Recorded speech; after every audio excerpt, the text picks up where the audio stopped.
दोस्तों, कैसे हैं आप सब। आज की हमारी कहानी है बहू का मायका। बहू, बुरा मत मानना। अपनी माँ को बता देना कि हमारी पसंद कैसी है, हम कैसी चीजें पसंद करते हैं। तुम्हारी माँ की पिछली बार भेजी हुई साड़ी हमें कामवाली को देनी पड़ी। कम से कम हमारी पसंद का तो देख कर गिफ्ट भेजती, या गिफ्ट ना भेजें। हमें किसी चीज की कमी है। मालती जी अपनी बड़ी बड़ी आंखें घुमाते हुए शिकायत भरे लफ्जों में अपनी बहू शीतल को बोल रही थी। शीतल अपनी सासू माँ की बातों को सिर्फ सुन रही थी और चुपचाप अपनी कीमती साड़ियां सूट को समेटकर बैग में पैक कर रही थी। कल वह अपने मायके जा रही थी, वह भी अकेली। वहां उसके बचपन की सहेली की शादी थी। वैसे तो उसकी सहेली ने उसके पति को भी आमंत्रित किया था, पर शीतल ने शादी का कार्ड छुपा लिया था। वह नहीं चाहती थी कि उसका संपन्न और शहरी पति उसके ग्रामीण परिवेश वाला निम्न मध्यम वर्गीय मायके जाए और उसके मायके का मजाक उड़ाए। पिछली बार जब शीतल का पति नीरज उसके साथ उसके मायके गया था, तो वहां का परिवेश और लोगों के व्यवहार को देखकर खुद को एहसास महसूस कर रहा था। घर में लगी मच्छरदानी, ओल्ड मॉडल का बाथरूम और बरामदे में बिछी खाट जिस पर मोहल्ले के कई लोग सामाजिक मुद्दों पर बहस करते दिखते थे, यह सब उसे असहज लगता था। इसके अलावा एक दिन उसके कमरे में बिना इजाजत के मोहल्ले की भाभी घुस गई थी और उनके बिस्तर पर बैठकर उनसे हंसी मजाक करने लगी थी। इससे वह और ज्यादा अपसेट हो गए थे। वैसे गांव में यह सब आम बातें होती हैं। वहां के लोग अत्यंत भोले होते हैं। गांव में मोहल्ले की भाभी सबकी भाभी होती है और मोहल्ले के जीजाजी भी सभी के जीजाजी होते हैं। कोई औपचारिकता नहीं, कोई बनावट नहीं, कोई दिखावा नहीं। पर शहर में पले बड़े नीरज उस वक्त तो कुछ नहीं बोले, लेकिन घर वापस पहुंचते ही अपनी माँ को सारी कहानी बता दी और उनकी माँ ने यह बात आग की तरह फैला दी। अब जब भी किसी भी परिवार में मौका मिले, वह इस वाक्य की चर्चा कर खूब हंसते थे। तभी से शीतल ने सोच लिया था कि जब तक पहुंच जरूरी ना हो, तब तक नीरज को वह लेकर अपने मायके नहीं जाएगी। कहाँ खो गई? शीतल, बैग पैक हो गया हो तो चाय भी पिला दो। वैसे भी कल से आया के हाथ की ही चाय पीनी पड़ेगी। नीरज ऑफिस से घर आ चुका था और ड्राइंग रूम में से उसे आवाज लगा रहा था। अभी आई बोलकर शीतल ने पैक किए हुए बैग को साइड में रखते हुए और किचन में पकौड़े के साथ साथ चाय भी बनाने लगी। उसके हाथ में चाय के साथ पकौड़े भी देखकर नीरज मुस्कुरा पड़ा और अपनी प्यारी मुस्कान के साथ उसका हाथ पकड़कर अपने पास बैठाते हुए बोला, मायके जा रही हो? तुम्हें अपने लिए कुछ चाहिए? नए कपड़े, नए जेवरात, या फिर सहेली के लिए कुछ कीमती उपहार? वैसे अगर तुम्हारी सहेली मुझे बुलाती तो मैं भी तुम्हारे साथ जरूर चलता, तुम्हारे मम्मी पापा से भी मिल लेता। अगर तुम कहो तो कल की छुट्टी लेकर तुम्हें मैं गाड़ी से छोड़ आता हूँ। अरे उसकी क्या जरूरत है, 5 घंटे का ही तो सफर है। ड्राइवर भी तो जा रहा है साथ में, मैं मैनेज कर लूंगी। और रही बात कपड़ों की, तो पहले से मेरे पास मेरी शादी की रंग बिरंगी साड़ियां और जेवरात रखे हैं, वही पहन लूंगी। बस एक रेशमी साड़ी आप मुझे मंगवा दो, बारात के दिन पहनने के लिए। शीतल मुस्कुराकर बोली। शीतल की फरमाइश पर नीरज ने मोहल्ले की साड़ी स्टोर से खूबसूरत सी रेशमी की साड़ी खरीद कर उसे दे दी। अगले दिन शीतल अपने मायके रवाना हो गई थी। शादी के 8 महीने होने को थे और शीतल अभी तक ससुराल में खुद को अकेला महसूस कर रही थी। इसकी वजह शायद दोनों परिवार की हैसियत में जमीन आसमान का फर्क था, या फिर शीतल का मितवासी होना था। शीतल अपने पति से यह भी नहीं बोल पाती थी कि उसके मायके की छोटी छोटी बातें सभी के सामने मजाक का विषय बनाना उसे बिल्कुल भी पसंद नहीं।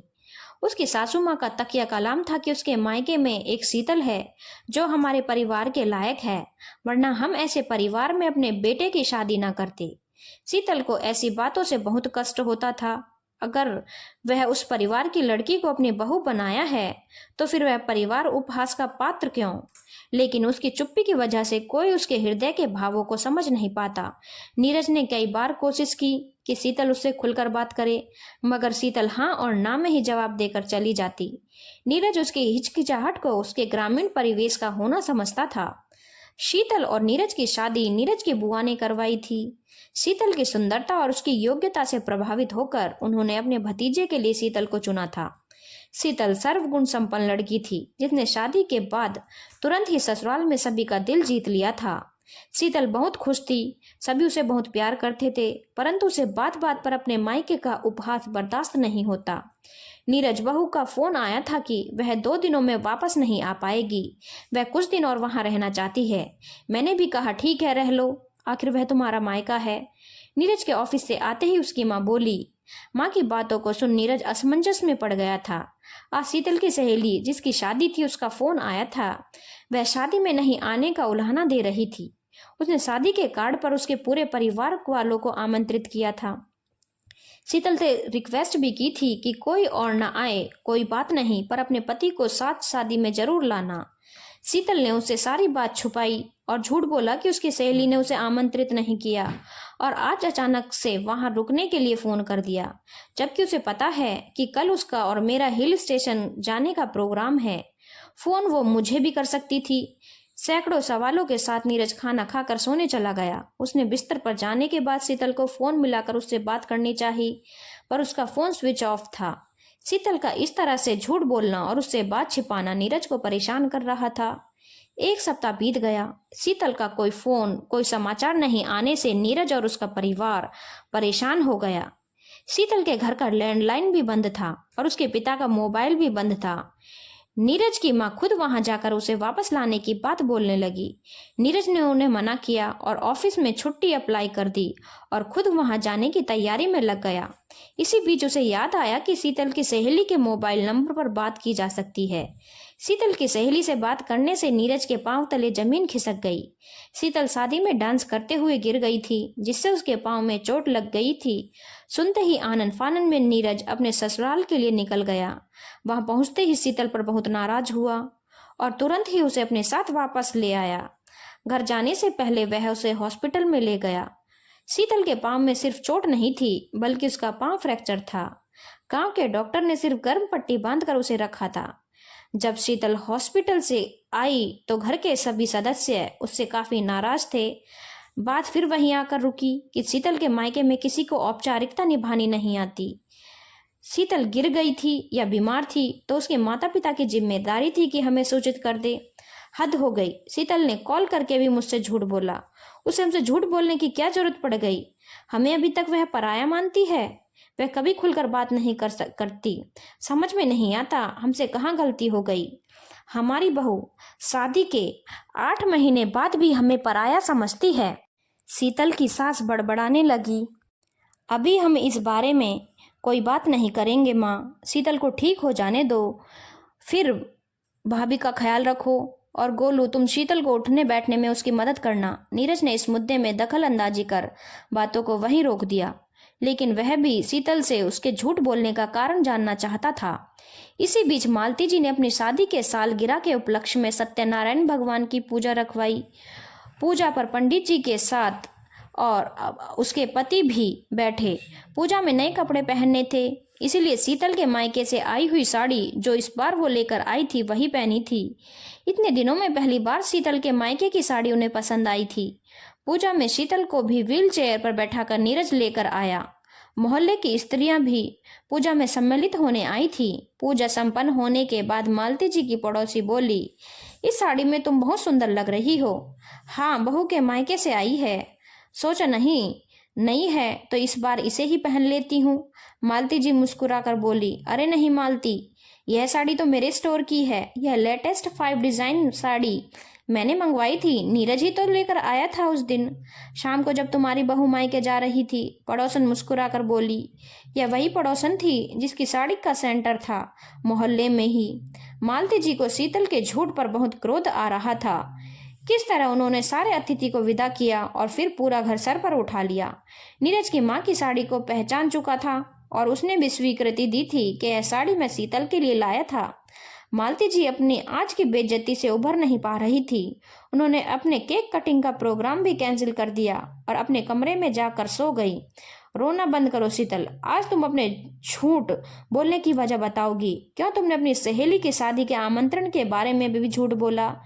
क्यों तुमने अपने पांव टूटने की बात नहीं बताई और झूठ बोला कि तुम अपने मायके कुछ दिन रहना चाहती हो? और क्यों तुम माँ को झूठ बोलकर साड़ी दी कि तुम्हारी माँ ने उन्हें गिफ्ट किया है? नीरज आज बहुत गंभीर होकर सवाल कर रहा था। नीरज के पिता और उसके भाई बहन भी यह जानना चाहते थे। हाँ, मैंने झूठ बोला और आगे भी बोलती रहूंगी अगर आप लोग मेरे मायके का इस तरह उपहास करेंगे। मैंने अपनी सहेली का आमंत्रण इसीलिए छुपाया कि आप मेरे मायके नहीं जाएं। वहां जाकर आप उस वक्त तो कुछ नहीं बोलते और वहां से आने के बाद वहां के प्रवेश का मजाक बनाते हैं। मेरे माता पिता अपने दामाद के स्वागत में हर वह चीज की व्यवस्था करते हैं जिससे उनके दामाद को कोई असुविधा ना हो, तकलीफ ना हो। फिर भी वहां की चीजें आपको बुरी लगती हैं।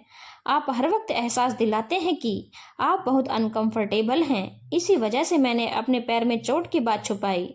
मुझे लगा 2-4 दिन में आराम हो जाएगा, फिर वापस चली आऊंगी।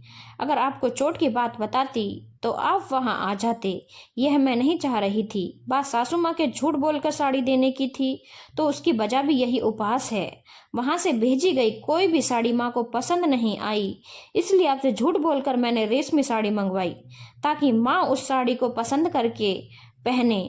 उनका दिल दुखाने का मेरा कोई इरादा नहीं था। शीतल बोलते बोलते रोने लगी। उसने रोते हुए अपनी और बातें भी परिवार के सामने रखी, जिसमें यह भी था कि उसका मायका अगर सुविधा से पूर्ण नहीं है तो क्या हुआ, तो वह उसका मायका ना जहां उसका बचपन बीता है, जहां जाने से ज्यादा प्यार अपने माता पिता हैं, फिर वह उससे कम कैसे आंक सकती है।